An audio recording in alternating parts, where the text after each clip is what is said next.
everyone, and welcome back to another episode of Vegan Proteins Muscles by Brussels Radio. I'm Athena, your host today, and we're joined here today with Nick Squires. And yeah, this is a new one for me because I've never done this before ever, so this will be fun. And we got a super cool guest, so this should be easy. Okay, so yeah, today we're diving into the world of vegan powerlifting with Nick Squires. So you've been vegan since 2014? 2014, yeah. Okay. So what made you decide to go vegan? So it was kind of like a number of things going on in my life at that time. I had my daughter. I was born a year before that. So there were some changes I was making in my life around that time, realizing, I'm responsible for someone else and I want to be around to see them grow up. The life path I was on before that was not really designed for longevity. So around that time, I quit drinking, quit smoking, um, started working out, not powerlifting at first, but just started working out. And then primarily for ethical reasons at the same time, I went vegan. I did, understand some of the health benefits, but it's always mostly been about ethics for veganism. We were doing dog rescue, bully breed rescue. So we were fostering and rehoming and training bully breeds. And there was a moment I had where I was realizing I'm spending a lot of my time and money and energy into helping, these animals. And then I'm going home and I'm eating other animals. So that was already kind of in the back of my mind. And then we had one dog named Wilbur, and he reminded me a lot of a cow, just the way his mannerism and his energy and the way he moved. And I was like, I can't eat beef anymore at this point. And then, that just kind of followed down a road like, well, if I can't eat cows, how come I can eat pigs? How come I eat chicken? So, over the course of about a year, I just basically started cutting animal products out of my life. And then, at the end of that year, I'd finished my last tub of whey protein, and, I wasn't feeling like I was missing anything from my diet, from a culinary or from a nutritional aspect. And so, I've been vegan 9 years since then. Oh, that's awesome. I think that's the normal, I feel like that's something that's relatively normal to hear from vegans of like you start off for one reason, but then you just learn about so many different aspects of veganism that you're like, okay, I'm vegan for so many other things, but it always comes, well, at least what I've experienced, it always like really hits home with the ethics. So that's Yeah. fun. Yeah, I mean, if you've seen the way that I eat, obviously I'm not coming at it from a health perspective. And I understand health vegans where they're coming from, but it's definitely not something that at this point I'm really looking at because I don't eat a healthy diet. Uh-oh. I can already hear the comments. I don't like that. Yeah, that's fair. Okay, so did you start powerlifting around that time or have you always been active? Have you always been an Uh, active person? Let's get to know you. yeah, so I played hockey growing up.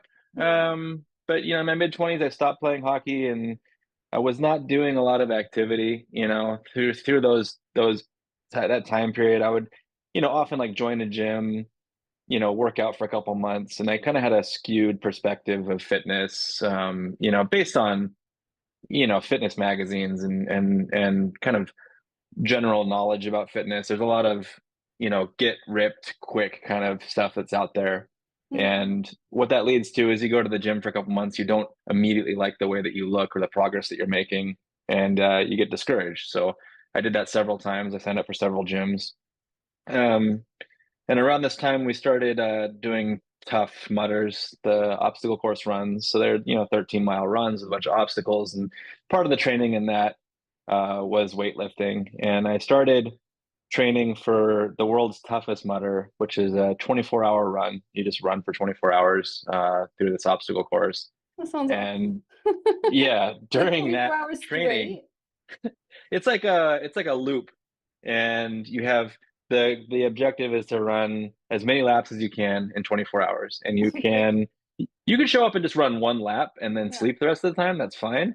But you can set up a tent. Some people run it the entire 24 hours. Some people, take a break every few hours and No sleep. sleep. Yeah. So yeah, it's wild. But through that training, I was doing weight training and then running, and I was like, man, I hate running and I love weightlifting. Like, what if there was a sport where I could just do weightlifting? And it turns out there is. There's a few of them actually, and I really, really enjoyed powerlifting. And one of the main things for me is going back to what we were just talking about, is that powerlifting, as you're making progress, you're writing down, the number that you're lifting, and you're seeing that number change. And judging yourself on how you look is next to impossible, you know, especially with how quickly you expect your body to change and how quickly bodies actually change.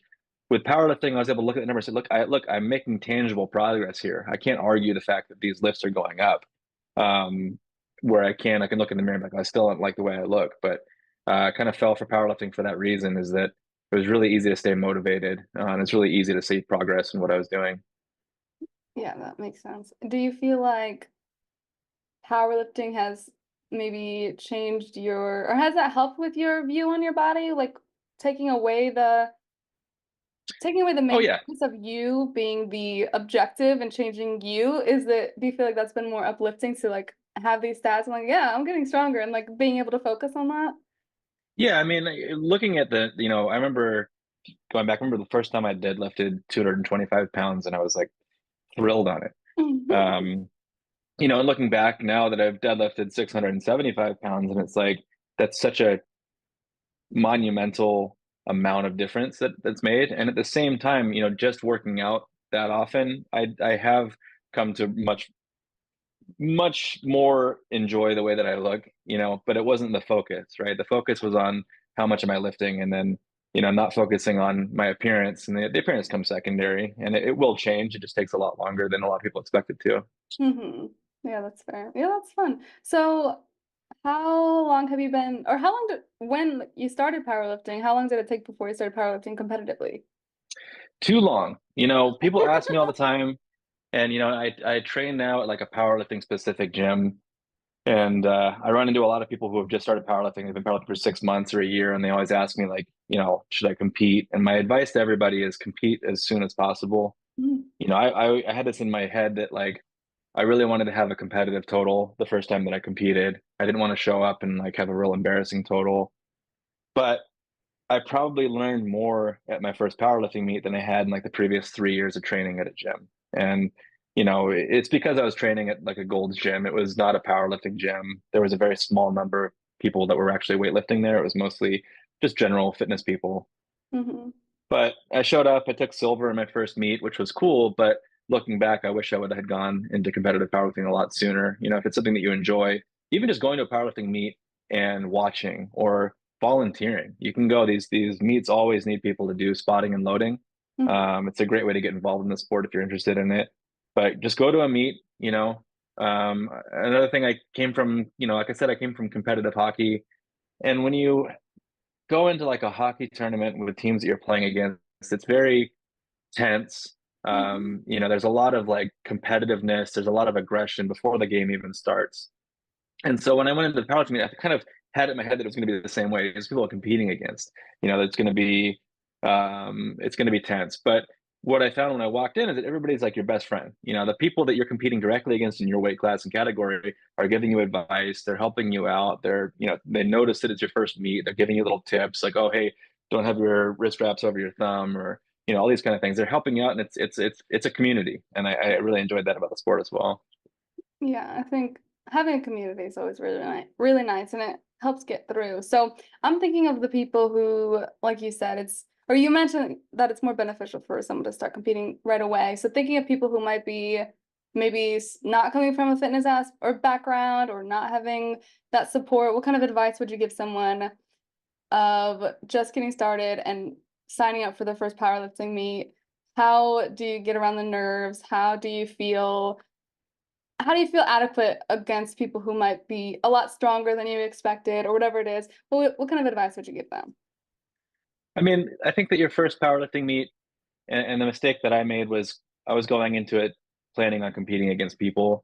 And I really think that your first couple powerlifting meets should really just be about showing yourself the progress that you've made, and not really worrying about who you're competing against or what your numbers are. So many times I come across guys that they're getting ready for their first meet and they're talking about the weight cut that they're doing. I'm like, no, like don't, you're going up for an open meet. just to see the numbers you can put up. You're not going up for any records. You're not going up for any regional awards. Just show up comfortable, compete, put your best numbers up. This isn't about, dropping a weight class and getting, a slight competitive advantage there. It's just walk in at however you're comfortable and do your best and kind of show yourself the progress that you've made. There's no need to get overly competitive. You're not gonna get any flack for not finishing or platforming in your first meet. Just go out there and have fun. It's supposed to be about fun.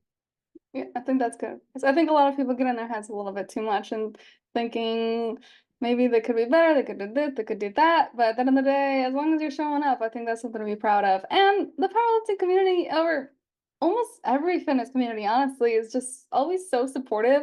Like you could probably be lifting 5 pounds and like people are gonna be cheering you on. Oh, absolutely. Yeah. I mean, it's a great community, like I said, and everyone's there to support you. And just going there and set the foundation. I mean, obviously you're going to see progress in your powerlifting career, and if you want to go to your first meet and just lay down the foundation of where you started, and build on that.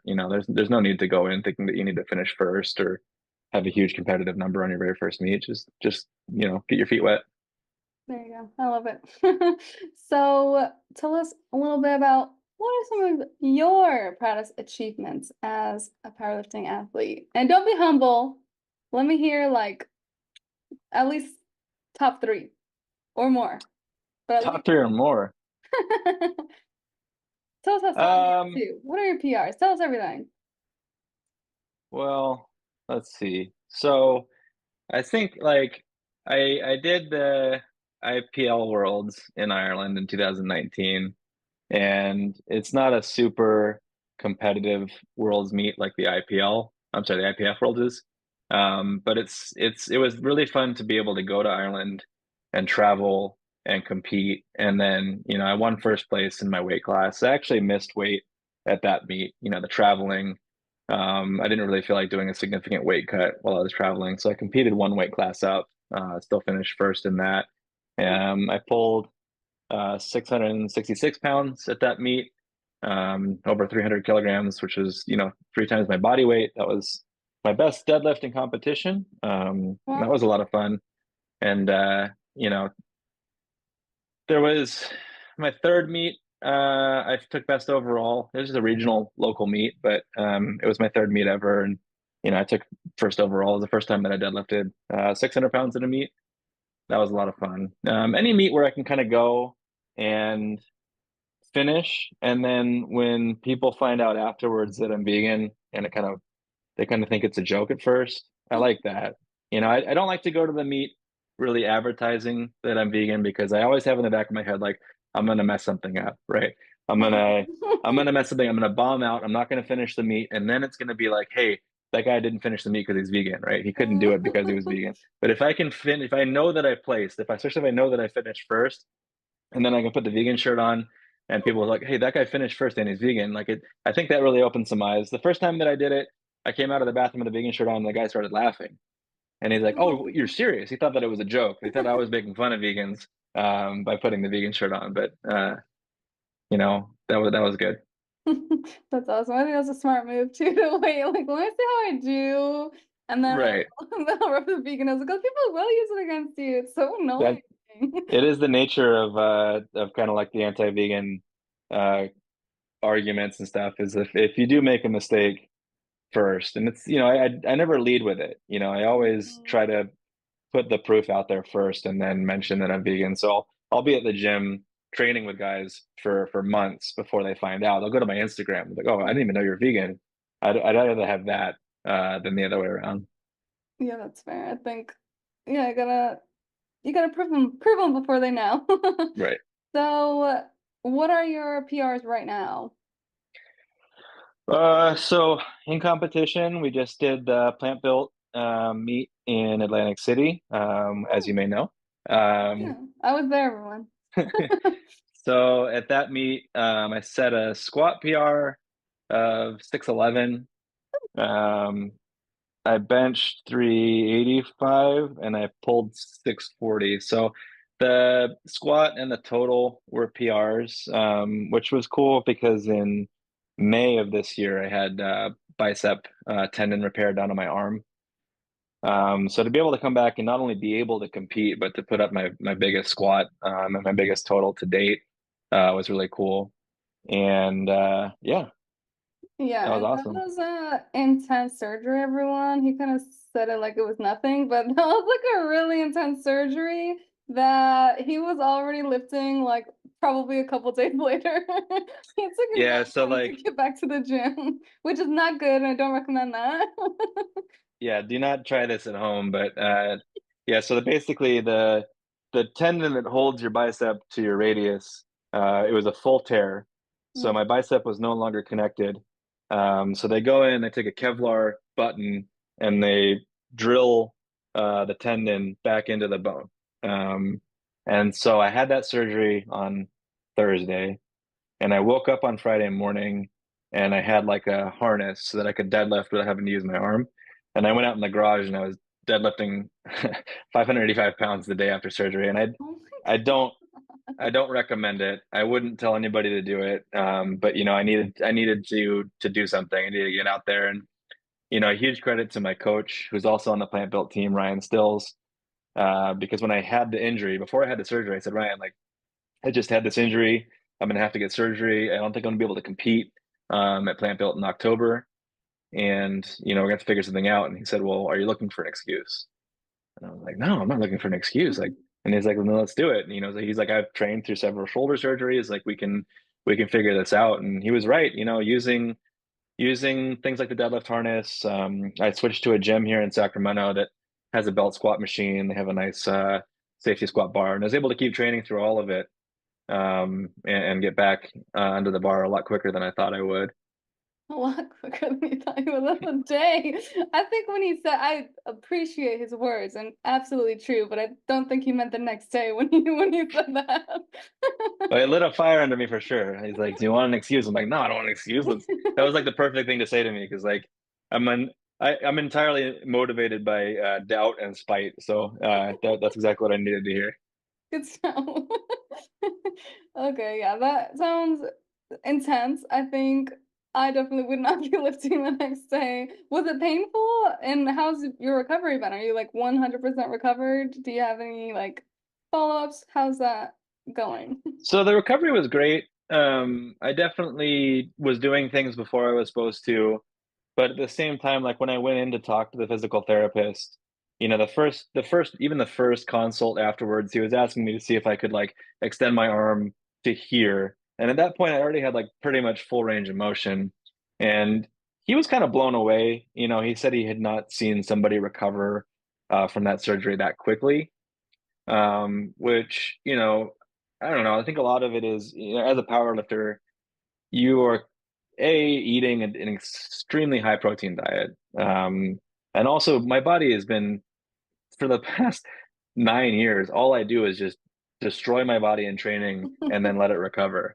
And so I think like my body is just primed for rebuilding tissue and recovering. But yeah, I started doing things probably a little bit sooner than I should, but paying very close attention to pain, um, and not pushing it to a point where I felt like I was at risk of re-injuring myself. A lot of it there was hazards that were inherent. You know, as I'm doing safety squat bar with 500 pounds on my back, it's true. If I had slipped or tripped and put my arm out to brace myself, I would have re-ruptured, re-torn the tendon. But as far as the actual training being dangerous, I don't feel that it was. I did start benching before I was actually medically cleared to bench, um, but it worked out. The only limitation I have now is, you know, the actual tendon. If my arm is fully supinated like this, I still like when I do bicep curls as an accessory, I have like 35 in this hand, 55 in this hand. I'm still scared to do a pull up. Mm, Um, and it's just, I just picture it rupturing again. It's mostly a mental thing. It kind of freaks me out a little bit. yeah, I think that's fair. Okay, well, everyone do not take medical advice from Nick. That's what we just No, learned. I say that all the time. It's not medical advice. I'm glad your recovery went smoothly though, nonetheless, because Yeah. yeah, that's scary. I mean, any kind of injury, especially if it's something you're so passionate about. I mean, you have to be passionate if you're going Yeah. to I the mean, I gym sat the there and day after. yeah, when it happened, like I felt it happen and I started feeling around and like I was looking it up online to see what might have happened. And I realized within an hour what had happened. And I didn't know yet if it was a partial tear or a full tear or what Hmm. they call a full thickness rupture, which is weird. But I knew what happened and it did freak me out. I thought, I don't know, how long it'll be until I can train again. I don't know if I can train again. So there was a lot of things those first couple of days before I got the MRI done and talked to the orthopedic surgeon that it was scary. But Yeah. everything turned out right. Yeah, I can imagine that would have been emotional. How did you get through those couple of days of just kind of not knowing? I just did a lot of um, pacing, not sleeping, that kind of thing. Oh, okay. Again, not the best advice, everyone. Pacing's okay though. Um, okay, so and okay, I would love to know just about your day to day. I honestly don't even know. I don't even know about your day to day at all. I would love to know how you incorporate it into your life. I think everyone can Mm. relate to that. Everyone's busy. Everyone has things to do. What are your hours? Like, what hours do you work? So every day I wake up at 4 a.m. and I do 6,000 push-ups, Okay. Uh-huh. and I run 25 mimiles. Now, Nice. I That wake sounds up in the great. morning, 6:45. Next Squires. I wake my daughter up, we get ready, I take her to school, and then I head to work. I work in IT. I'm a technical account manager for an MSP here in Sacramento. Nice. So that is takes a lot of my attention, and being in the IT space is makes it complicated because you're never really off. Um, Especially, post COVID, so many people work from home, and it used to be like most of the time people were in the office 8 to 5, and outside of that, it was kind of rare that you got called in. But now people expect things to work around the clock. Mm. So, it can be complicated. When I go to the gym, I always have to bring my laptop with me because I might get paged in on, a security event or something like that. But if day technically ends at 5, I head to the gym and I train, and then you come home and you make dinner and you try to get a little bit of work done for the next day and then you go to bed. So like it's pretty busy. I do try to prioritize making time for the gym at least 3 days a week. Without, I also want to spend time with my kid and things like that. But it does take up a lot of your time. There's not a lot of free time. I don't do a lot of recreation outside of working out. I play hockey once a week, Friday nights, play ice hockey here in Sacramento. But outside of that, it does take a lot of dedication, energy, to focus on not only the training aspect of powerlifting, which is going to be 2 hours, 3 hours a day, 3 or 4 days a week, but also the recovery and the nutrition that comes with that. If you're going to put your body through that for 2 or 3 hours, you need to be giving it the nutrients and attention and the recovery that it needs in order to rebuild and be able to do that again. Yeah, well, that's insane. So you go to work and you go to the gym and possibly have to work, and then you come home and do a little bit more work? Or did you mean just like work around the house? No, I mean, yeah, work around the house, clean the house, things like that. But a lot of times it's just getting work ready for the next day, touching up on any, emails or things that, came in while I was at the gym that weren't critical. It's around the clock. Okay, so you guys hear that? You can be busy and you don't have to go to the gym 6, 7 days a week to make progress. You can go a couple days. Wow, that's insane. That's a lot of work. So your routine is about 3 days a week, or is it kind of just a week to week basis of how busy one week might be? Yeah, so right now I'm on 3 days, and then I play hockey on Fridays, which I consider sort of a workout. It is, Cardio. it's cardio, and it's cardio that works for me because I don't have to think about it. Like when I can't run because then I'm thinking about how the fact that I'm running the whole time and I just want to stop.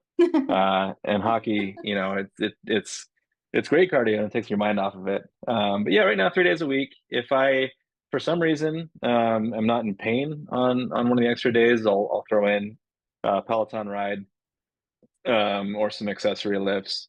But I think a lot of that fitness culture that we talked about in the beginning has led to people overtraining. Oh yeah. I think that if you are training 6, 7 days a week, you're not giving your body adequate time to recover. And I also think that if you're able to train 6 or 7 days a week, you're probably not training at a good capacity. You should have difficulty training that often if you're really getting the most out of your workouts that you should be in this sport. You might get some heat for that, but I That's agree. fine. I do agree that yeah, 6, 7 days a week is quite a lot. Specifically strength training 6 to 7 days a week. I mean, if you like you said, if you're adding in cardio, okay, but I think it's nice to hear because I think a lot of people, even like maybe who aren't in the fitness community, but they want to be, they just have these super high expectations because of social media. They think I have to go to the gym like every single day. I have to work on my abs every single day. I have to go to the gym in the morning and do cardio, go to the gym at night, do strength training. There's like so much wrong with what people think they have to do. So I think it's nice for people to hear like, okay, you're busy, you have a busy life, but the gym isn't your life. It's just a part of your life that you really enjoy, but it's not your entire life. You still have work and you still have time with your daughter and time to Yeah. do things that you enjoy, like eating at restaurants. I see photos, they look really Yeah. good. Yeah, this whole like grind set thing, no rest days, I fell into it for a little bit in the beginning, and it's a really good way to burn yourself out uh, and not want to do this anymore because you're putting your body through that and you're making it your entire life and it's taking up your entire schedule. There's just a lot of misinformation out there. That's what you need in order to be successful. A lot of people think like, oh, if I miss this workout, I'm gonna fall behind. You can miss a week of training, and while it might not be the most effective or productive thing long term, it's not going to be the end of the world. If I have to miss a workout because I'm going to go camping or whatever, I'm not going to lose my strength from that 1 or 2 or 3 missed workouts. Your body is going to hold on to that strength for a lot longer than you think it will. I remember my first several meets in powerlifting, you're just like a deload or a rest week. And I was convinced, like, oh, if I don't work out for a week or 2 weeks, then by the time I get to the meet, I'm gonna have lost all my strength. And that's ludicrous. Your body doesn't work that way. Your body does not work that way. Yeah, I 1000% agree. I think there's just a lot of misinformation, just not understanding. And it sucks because it's kind of almost impossible to know what's true when literally everything says this is right, this is wrong. And it's like one doctor says this is right, this is wrong. And it's hard to know what to do and who to believe. So I think it's good to hear from people who actually live the lifestyle and not just people who comment on it. Yeah, I mean the social media algorithm has brought so much misinformation into any field you can imagine. And it's because the most outrageous thing is what gets the most attention, and it's what comes to the top of your feed. You know, uh, Years ago, my mom found this book at a thrift store. It was an Arnold Schwarzenegger book about bodybuilding. And Mhm. you look at this book, and it was written in the 70s, and it's talking about, working out, rest, recovery, the basics of bodybuilding, and those haven't changed. They knew all this stuff in the 70s, but that doesn't sell. Nobody wants to hear that, you know, hey, if you want to be good at powerlifting, you need to go to the gym several days a week for several years before you make meaningful progress to the point where you're going to be competitive. Nobody wants to hear that. Everybody wants to hear, oh, if you stop eating carbs, oh, if you train 7 days a week, oh, if you do this new muscle confusion. That's People want the shortcut. And so because people want the shortcut, or because what the person is saying is incendiary and people are going to argue about it, that's what gets put in your social media feed. That's what you hear about. But the fundamentals of weight training haven't changed in forever. And it's not glamorous, and it's not the what you really want to hear, that this is going to require a long amount of hard work. But that's all there is to it. I agree. I think that's the same thing when it comes to like weight loss or muscle building. It's like, okay, look at this program where you can lose 20 pounds of fat in 4 weeks. And it's like, Right. maybe, but it's not sustainable. Anything that sounds too good to be true, everyone has heard this. If it sounds too good to be true, then don't believe it.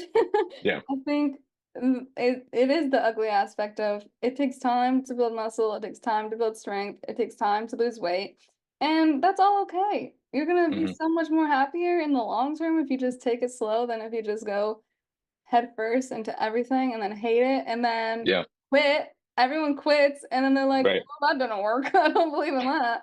And I was like, no, you just no, just don't listen to them. Yeah. Um, but yeah, what's your routine like? Let's hear like 3 days a week, like what are you doing in the gym? So I realized a long time ago that I am not smart, and Okay. I need when I got to a certain point, for years I was either trying to program myself, or I was getting, kind of cookie cutter programs from the internet, and some of them are great. The Johnny Candido has a great program if you're looking for like a good program. There's a lot of great starter programs, intermediate programs. I strongly feel that when you get to the point where you're competing a couple times a year, and you're really looking to move past intermediate powerlifting, you need to find a coach. And there's a number of reasons for that. One is that these people have trained for how to program you. And just because you got yourself to a certain point in powerlifting does not mean that you know how to program yourself. It also, human beings, we all have a very big blind spot to our weaknesses. And so if you are programming yourself, you're going to program yourself what you're good at. You're going to avoid the things that you're bad at. And what you really want is you want a coach that you can send video to, you can send your workouts to, and they can identify your weak spots and program you things that are going to help there. So right now, as I said, my coach, Ryan Stills, he's on the plant belt team. He's been programming me since April of this year. I send him my workouts. He quickly identifies what I need to work on. He writes that into the next program. So right now I have a 3-day split. And it's Tuesday, Thursday, Saturday. Tuesday, first workout of the week is always squat. So based on what we're doing for that block, it'll be volume squat, or it'll be some heavy lower rep squat. Um, then and then there's some upper body, so usually bench on Tuesday. Thursday will be a deadlift or a deadlift variation, with some accessory, upper body accessory.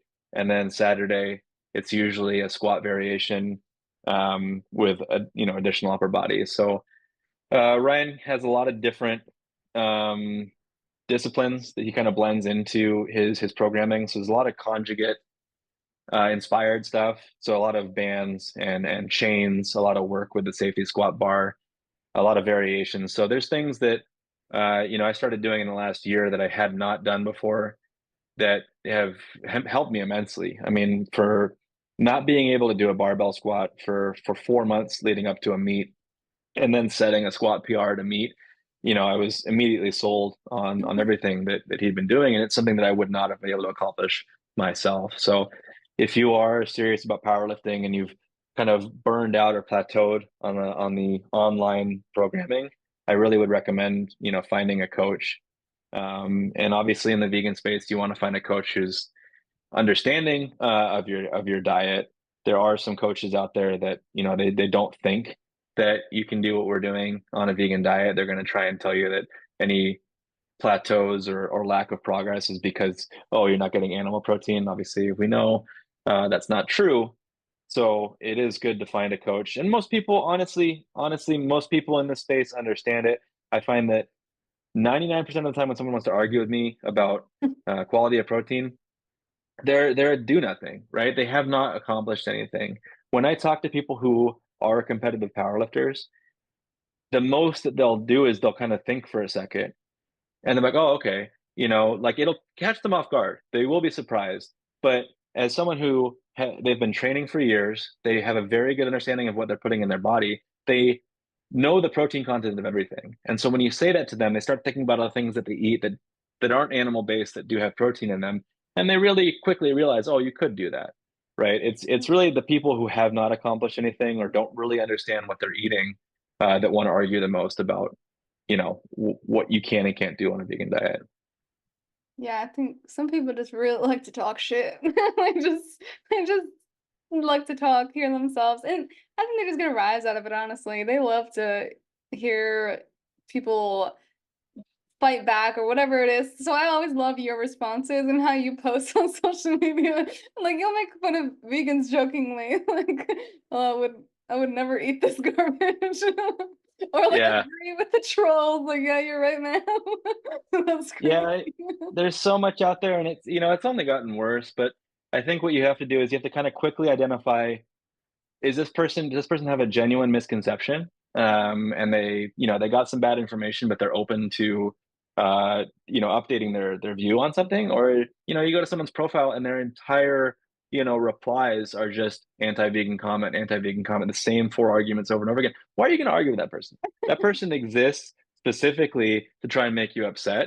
And so as soon as you get upset and start replying to that person, that's what they wanted. So make fun of that person and move on. Uh, There you go. there's also like this huge online push of people who are following the carnivore diet, which is My goodness. people who only eat meat, raw dairy, things like that. And those people constantly want to fight with me about what you can and can't do on a plant protein diet. And for the most part, it's like you are coming from, you think that the carnivore diet is ideal because you think it's the ideal human diet. I don't eat animals because I don't want to eat animals. We have nothing to argue about. I'm not saying veganism is the ideal human diet. It's not something I even think about. I think about the fact that I don't want to eat animals and animal products, and I found a way to do it that works with me being a competitive powerlifter. And that's the end of the story. If you want to sit there and tell me that, oh, this is not, animal protein is 3% more. Who cares? I'll eat 3% more plant protein and then I'm still stronger than you. Like, what are we even talking about? I think that's a good response. That's very, very true. I think, yeah, you're right. I think so many people just get a rise out of the trolls, and it's like, just let it be. Like, They really, just let it go. Like you said, they have no one in their life that loves them, and they don't understand the difference between good attention and bad attention. And so they're going to go online and they're going to try and make people upset because then they get the attention and they don't know the difference, and it makes them feel fulfilled. So all you're doing is making them feel better. Just call them a nerd and move on. that's the quote of the day. Call him a nerd, move on, and just make fun of him too. Yeah, go back to the gym. But if they spent half as much time in the gym as they do telling me that I can't do what I'm doing on a vegan diet, they'd be half as strong as me. So, don't just move on. That's true. I agree. You heard it from him, guys. I 100% agree. Okay, let's talk about something a little bit more fun, like nutrition. Let's talk about, what do you eat? What kind of things do you do? Do you meal prep? Do you track your food? Tell me all the things, because everything you post looks delicious. I'm always so jealous. Yeah, so meal prepping for me is a problem because if I meal prep for a week, I'm just gonna sit there and eat the whole week's worth of food. If it's in front of me, You know, if it's in front of me, I'm gonna eat it.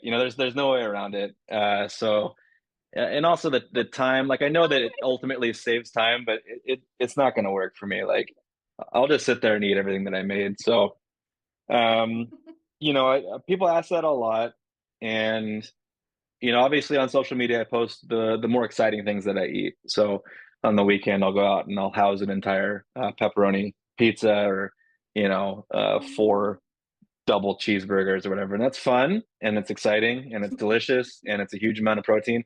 It's not how I eat, 7 days a week.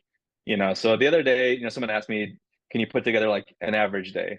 And so I just kind of, whatever I would normally make at that time, I wrote down the protein content and I took a picture of it. And it was like, so I wake up and I just do, it's like 150 grams of oatmeal, 150 grams of oats, and then one scoop of protein powder. And that was actually the only scoop of no, protein powder I used the gross. entire day.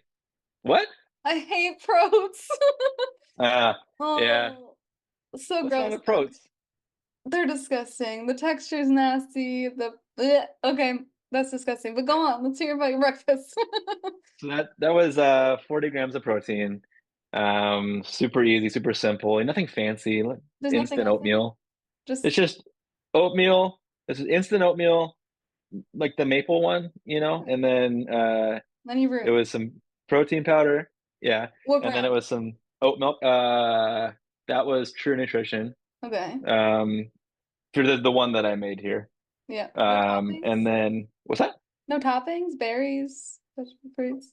No, I have like 6 minutes. Like I'm just like I'm in there like in a towel, like just throwing things in a bowl. I chopped up a banana and I ate the banana. So two bananas with that. So that was breakfast. Then I'm out the Chop up door. a banana. Yeah, so I have Okay. a sword I use for the banana.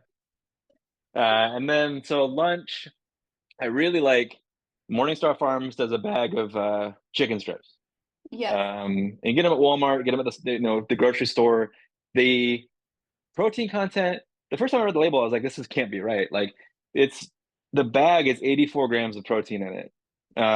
For I think it was like 500 calories. So just for most people, that's over the RDA for protein for their entire day. And so I those write you this can like, down. yeah, I didn't know that. Morningstar chicken strips. They're pretty bland, which is good because they can take any sauce that you want. So it's hard to get bored of them. So I can put them in a buffalo sauce. I can put them in, that Bashan's, the barbecue sauce. You can put them in anything you can think of, and they'll take that flavor pretty well. I cook that with rice, some broccoli, something like that. Super quick, takes about 6 minutes to prep in the microwave, and that's 84 grams protein right there. So that's huge. With rice and everything, it's like 94, I think, for the meal. And it's a fair amount of food for the average person, but it's a good lunch for me. For the And average then, person. That's probably someone's like meal prep of 3 days, like their lunch. oh yeah, for sure. That's someone's like they could use that bag of chicken for the whole week. And then before I go to the gym, the Killer Dave's bread, the red one that has like 5 grams of protein per slice. So I'll just do that. PB&J, PB and banana, something like that. You're getting Mm. like 17 grams out of that, and I just eat one of those before I head to the gym. If I don't have that, something like this. It's Lenny and Larry. Lenny and Larry's protein cookie. There you go. Easy. Keep them in my gym bag for when I forget to eat. So those are good. You And forget to then, eat? I mean, like, forget to eat the ninth time that day, I'll get to the gym, like, oh, I haven't eaten in an hour. I'm about to die. So I have one of those in the bag, Melting. throwing a tantrum in my truck because I haven't eaten in an hour. And then dinner, it was Berea makes protein pasta, which is cool because they use pea protein isolate instead of anything else. And so it's just like regular wheat durum pasta with some pea protein. So that brings the protein content of the pasta up a lot. And then I throw some sausages in there. For the Beyond Meat sausages are really good. The Impossible sausage is really good.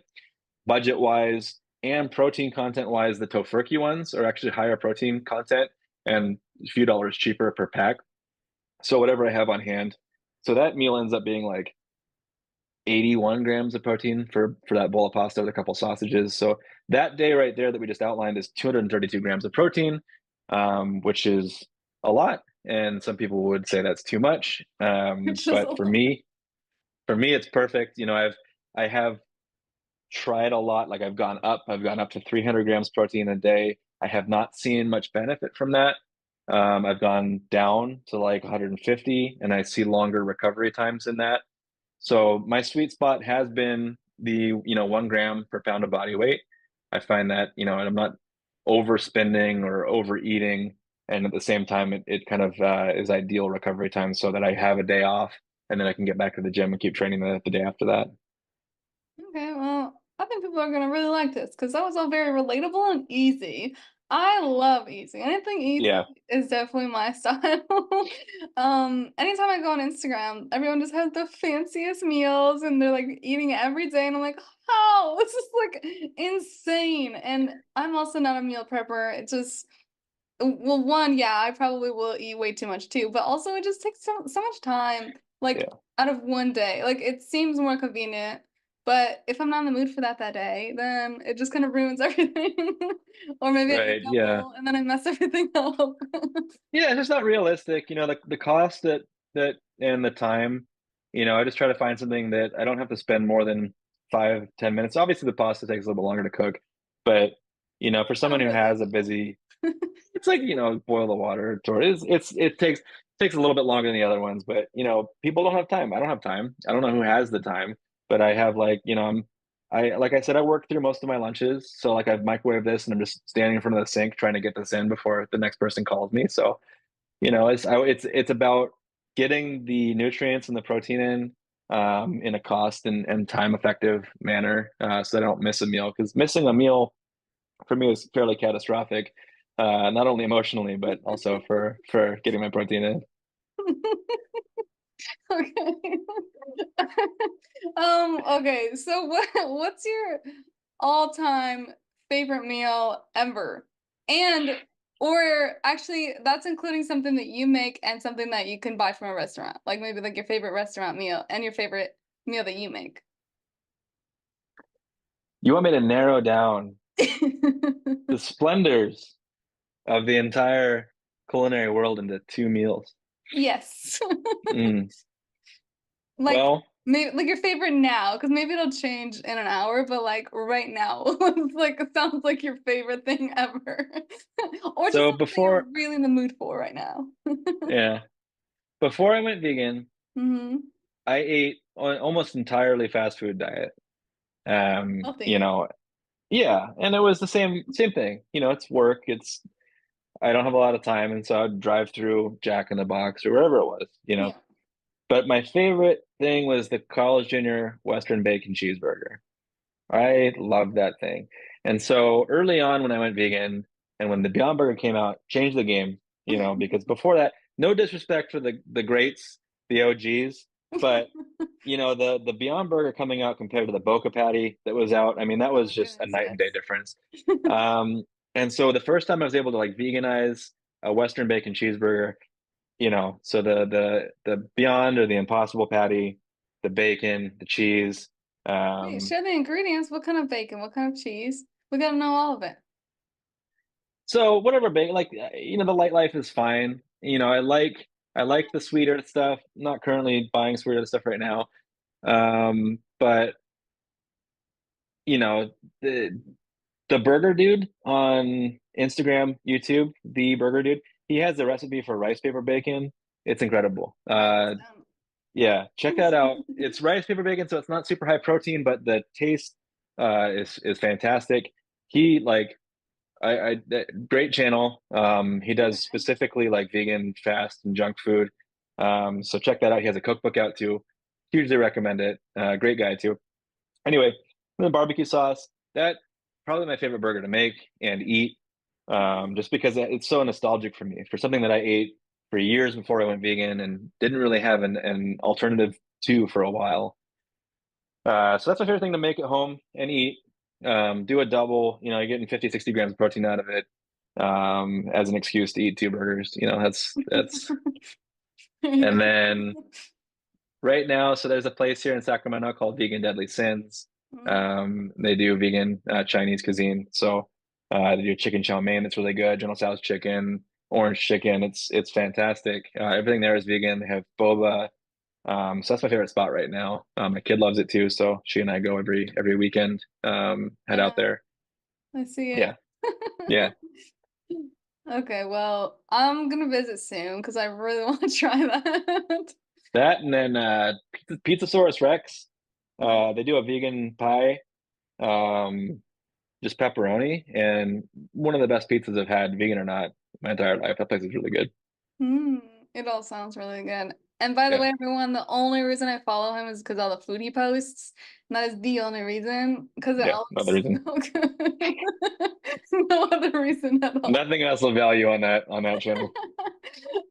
I'm just kidding, but everything you post does look really good, and I've seen it all. It's so amazing. I love Chinese food, Mm. and there's some good places here, but it's like I don't know. I feel like California they just have all the innovations. New York City, it's fine, but it's just the stuff I've tried in Cali is just a breath of fresh air. Or maybe it's just being in Yeah, Cali. It's sunshine, eating. It's just nice. yeah. It's raining right now. I mean, we moved here from LA, and it's not the same. LA, Los Angeles, you can't throw a rock without hitting a vegan restaurant, and it's really cool. And there's some great stuff out there. Came up here and there wasn't a lot, but that's changed in the last couple of years. We have a place called Burger Patch, which is vegan fast food. Vegan Deadly Sins. We have a lot of great places like that. Plant Power opened a location up here. So it's getting better, but definitely not the same as Los Angeles when we moved. There's a lot of places out there I really miss. Yeah, but everything sounds so nice and so close to you. I don't have anything that close. So when I said I was coming to visit, I actually meant I was moving in. That Okay, sounds perfect. that sounds Yeah. amazing. A good deal. But that sounds great. I could talk about food forever because that's like my favorite subject in the world. So we're gonna come on an hour. So let's wrap it up with something fun.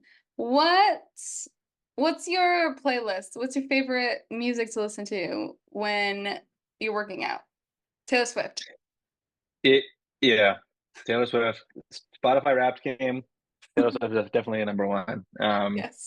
So I'm very into hardcore music, the hardcore music scene. That's where a lot of like the principles of veganism came up early in my life, and I kind of understood them. And same for being straight edge. Coming from that music scene, and it is kind of funny, like when I hear people talk about vegans being weak or soft or whatever, because growing up in that music scene, you would go to a show and there'd be some vegan straight edge kid like fighting three people at once. So whenever I heard that, I was like, that doesn't fit with what I understand about vegan Yeah. people. But honestly, like when I'm going for a PR, a huge lift, I'm actually more motivated by like hauntingly sad or depressing music.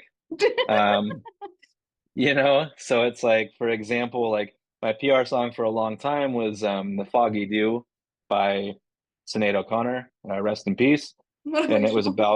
it was about the troubles in Ireland. It's a terribly sad song.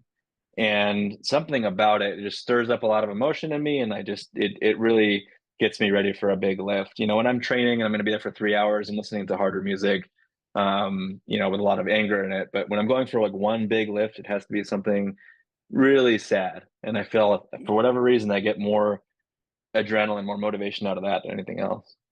Okay, so you feel a lot stronger when you're like feeling a little more depressed. It just brings out Huh. brings out the strength. Hey, let me call my therapist and talk about that one. So that's why you're so strong all the time. Yeah, because I'm always sad. Yeah. Just kidding. But yeah, I think that's my general playlist. I think it's just mostly sad songs because I like anything I can sing to. And I can't sing to hardcore and rock. Like I'm not doing screamo. I'm like a Sam Smith, like, you're not the only one. It's good. So that's my style. But okay, I think that's like I feel like that's like the powerlifting community is like everyone listens to hardcore rock. But Yeah, it's all like rap or heavy metal and stuff like that. It's pretty, like if you go to any powerlifting gym, those are kind of the two genres you're gonna find, for sure. yeah, I also think a lot of people don't know what straight edge is. So what is that? What can you tell them? Straight edge is just the idea of like not partaking in any drugs or alcohol.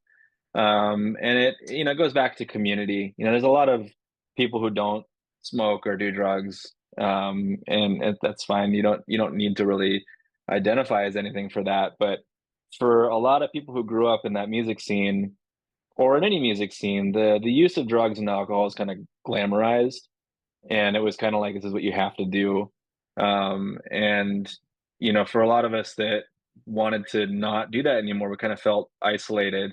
And that's kind of where the straight edge community comes in. It's a group of people who kind of feel the same way as you about something, and it just gives you a sense of belonging. And I can tell you firsthand, like when I quit drinking, a lot of my friendships and relationships were based around going out and drinking. And so all of a sudden I didn't have that anymore. And I did feel incredibly isolated, like you lost a large chunk of your relationships because you're not going to go out and party and drink with them anymore. And so, it just gives you kind of a place that you feel like you kind of belong with that. Yeah, I think yeah, it's a nice note to wrap up on. I think I stopped yeah, when I stopped drinking it was the same thing. It's just like Yeah. no, they don't want to hang out with you anymore. They don't want to go for a walk. So it can be lonely. And it's inspiring to know that there are people out there that also can resonate with that and that they do want to do things with you that don't revolve around drinking. There's so many people, Right. and I think it takes time. So if anyone decides to stop doing drugs, whatever it is, it can take time to build the friendships that actually have meaning to them, and that is totally okay. So definitely don't get too in the dumps right away because it might be a little sad at first when you realize like, oh, these weren't actually my real friends. These are just people that I hang out with. But the real friends come. They Yeah. come in time. So is there anything that we haven't talked about that you want to talk about or that you want to say or mention? I mean, I can't believe it's been an hour already. I know. Time flies when you're having fun. So, all right, then we can wrap it up here. I don't know how to end this properly, so I'm just gonna say thank you all for listening. We very much appreciate it.